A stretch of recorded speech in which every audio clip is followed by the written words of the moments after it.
Good morning. Radhe Radhe दोस्तों, स्वागत है आपका हमारे आज के ब्लॉग में। कैसे हैं आप सब? उम्मीद है अच्छे होंगे, स्वस्थ होंगे, प्रसन्न होंगे। तो चलिए शुरू करते हैं आज का ब्लॉग। और आज का ब्लॉग शुरू हो रहा है सुबह के 4:30 बजे से। तो आज मैं थोड़ी सी लेट हो गई हूँ, मुझे उठने में थोड़ा सा लेट हो गया है। आज मैं उठी हूँ 4:30 बजे, क्योंकि कल हमारे पड़ोस में कहीं कोई फंक्शन था, शादी था, तो वहाँ बहुत तेज डीजे बज रहा था। तो उसकी वजह से बहुत लेट से नींद आई, तो इसलिए उठने में थोड़ा सा लेट हो गया। तो अब बस मैं लग गई हूँ अपने काम में। बस मुझे है कि बस जल्दी जल्दी सुबह के काम खत्म हो जाए। जितनी जल्दी काम खत्म हो जाएगा उतना अच्छा है। तो फिर मुझे थोड़ा सा ज़्यादा समय मिलेगा अपनी माता रानी की सेवा करने में, माता रानी के पास बैठने में, पूजा करने में, उन्हें भजन सुनाने में। तो अभी मैं नहा कर आ गई हूँ और अब मैं तैयार हो रही हूँ। तो आज नवरात्रि का दूसरा दिन है। तो आज का दिन माँ ब्रह्मचारिणी को समर्पित होता है और आज के दिन हरे रंग के कपड़े पहनने चाहिए। तो ये देखिए, मैंने हरे रंग की साड़ी पहन रखी है और ये साड़ी बहुत ही अच्छी है, बहुत हल्की है। वैसे भी भारी साड़ियाँ मुझसे पहनी नहीं जाती हैं, तो ये बहुत अच्छी साड़ी है, बहुत हल्की है। और माँ ब्रह्मचारिणी का यह स्वरूप तप, त्याग और सच्ची भक्ति का स्वरूप माना जाता है। तो आज मैं आपको अपनी सुबह की दिनचर्या के साथ साथ माता की कथा भी सुनाऊंगी। तो अभी समय हो गया है 6:45, सुबह के 6:45 बज गए हैं और मुझे पूजा के लिए बहुत अच्छे फूल मिल गए हैं। वो भी माता रानी के जो प्रिय फूल होते हैं, गुड़हल या उसको अड़हुल बोलते हैं। गुलाब है, गुड़हल है और गेंदे का फूल है। और अपने लड्डू गोपाल के लिए मैंने तुलसी दल और तुलसी की मंजरी ले आई हूँ। तो वो लड्डू गोपाल को बहुत प्रिय होता है कि तुलसी में जब भी मंजरी आए तो उसको उतार कर भगवान विष्णु को जरूर अर्पित करना चाहिए। तो अभी मैं आ गई हूँ अपनी तुलसी मैया की पूजा करने, जल चढ़ाने। और ये देखिए, अभी थोड़ा थोड़ा नई नई पत्तियां आने लगी हैं मेरी तुलसी मैया में। तो अभी हरी भरी बहुत अच्छी दिख रही हैं। तो धीरे धीरे ये पूरी तरह से पत्तियां बड़ी हो जाएंगी तो एकदम घनी दिखने लगेंगी। और नवरात्रि के दूसरे दिन माँ ब्रह्मचारिणी की पूजा की जाती है। और माँ ब्रह्मचारिणी सफेद वस्त्र धारण किए रहती हैं और वो हमेशा नंगे पैर चलती हैं और एकदम तपस्विनी के रूप में दिखाई देती हैं। और माता के दाहिने हाथ में जप की माला और बाएं हाथ में कमंडल होता है। और माँ ब्रह्मचारिणी को सफेद चीजों का भोग लगाया जाता है, जैसे चीनी, बतासा या फिर मिश्री। और माँ ब्रह्मचारिणी ने भगवान शिव को पाने के लिए कठोर तपस्या की थी।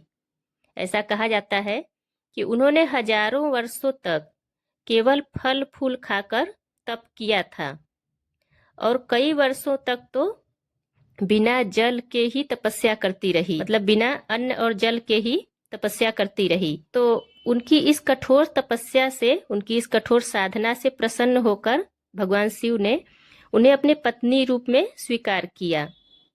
तो माँ ब्रह्मचारिणी हमें यही सिखाती हैं कि अगर हमारी भक्ति सच्ची हो, हमारा मन दृढ़ हो, अटल हो, तो हम जीवन में कुछ भी प्राप्त कर सकते हैं।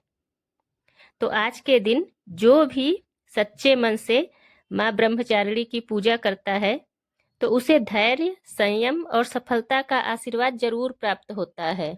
तो अभी पूजा पाठ के बाद अब मैं आ गई हूँ किचन में और मैंने चाय रख दिया है बनने के लिए।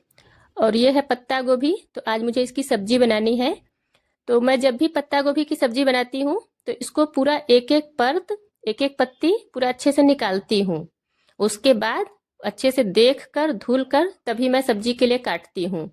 एक बार क्या हुआ था कि वैसे ही ऊपर से धुलने के बाद मैं काट रही थी, तो उसके बीच में अंदर मुझे एक कीड़ा दिखा, वो भी बड़ा सा हरे रंग का। और तब से मेरे दिमाग में बैठ गया है, तो जब तक मैं पूरा परत परत करके पूरा खोल नहीं देती हूँ और अच्छे से देख नहीं लेती हूँ, मैं इसकी सब्जी बिल्कुल भी नहीं बनाती हूँ। क्योंकि बहुत बार ऐसा होता है कि कीड़े छेद करके अंदर घुस जाते हैं और अंदर बैठे रहते हैं। तो अभी मेरा चाय बन गया है और सिंह साहब अभी बाहर हैं, तो जब वो आएंगे तब वो चाय पियेंगे। तो आज भी मुझे सुबह पानी नहीं पीना था, क्योंकि कल का व्रत था, तो मैं नहाने के बाद और पूजा के बाद ही पानी पीऊंगी। तो डेली मैं सुबह पानी पीती हूँ। तो मेरे साथ ऐसा होता है कि जब भी मेरा व्रत रहता है, फास्ट रहता है, तो मुझे सुबह ही प्यास लग जाती है। क्योंकि प्रतिदिन मैं पानी पीती हूँ सुबह, तो मेरी आदत सी बन गई है कि मुझे सुबह ही प्यास लग जाती है, तो फिर मेरे लिए बड़ी दिक्कत होती है। तो कहते हैं ना सब लोग कि व्रत पूजा और ये सब एक तपस्या है, तो मेरी तपस्या तो सुबह से ही शुरू हो जाती है। और ये देखिए, ये हरा चना है, ये मुझे बहुत अच्छा लगता है, तो इसलिए सिंह साहब इसको लेके आए थे मेरे लिए। और वो कल ही लेके आ गए थे, क्योंकि उनको याद ही नहीं था कि हम लोगों का व्रत है।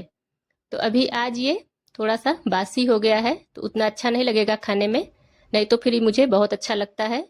तो अभी इसको मैं छील के रख रही हूँ और इसको मैं सब्जी में डाल दूंगी। और अगर ये ताजा रहता है तो मुझे ये कच्चा ही खाने में बड़ा अच्छा लगता है, क्योंकि ये मौसमी चीजें हैं और हमेशा नहीं मिलती हैं। तो देखिए, मैंने थोड़ा सा इसमें पत्ते गोभी की सब्जी में भी डाला है, तो इसका बहुत अच्छा टेस्ट आएगा इसमें। और जो बहनें 9 दिनों का व्रत रखती हों, उन्हें अपनी सेहत का ध्यान बहुत अच्छे से रखना चाहिए। समय समय पर फल और पानी लेते रहना चाहिए। और व्रत वाले दिन ज्यादा पानी पीना हमारे शरीर के लिए बहुत फायदेमंद होता है। सबसे पहला फायदा तो यही होता है कि हमारे शरीर को डिहाइड्रेशन से बचाता है पानी, क्योंकि व्रत में हम खाना कम खाते हैं, तो इसलिए शरीर को पानी की जरूरत ज्यादा होती है। तो आज के ब्लॉग में बस इतना ही। अगर वीडियो पसंद आए तो वीडियो को लाइक कीजिए, और चैनल पे पहली बार आए हैं तो चैनल को सब्सक्राइब करना ना भूलें। मिलते हैं फिर अगले ब्लॉग में। राधे राधे।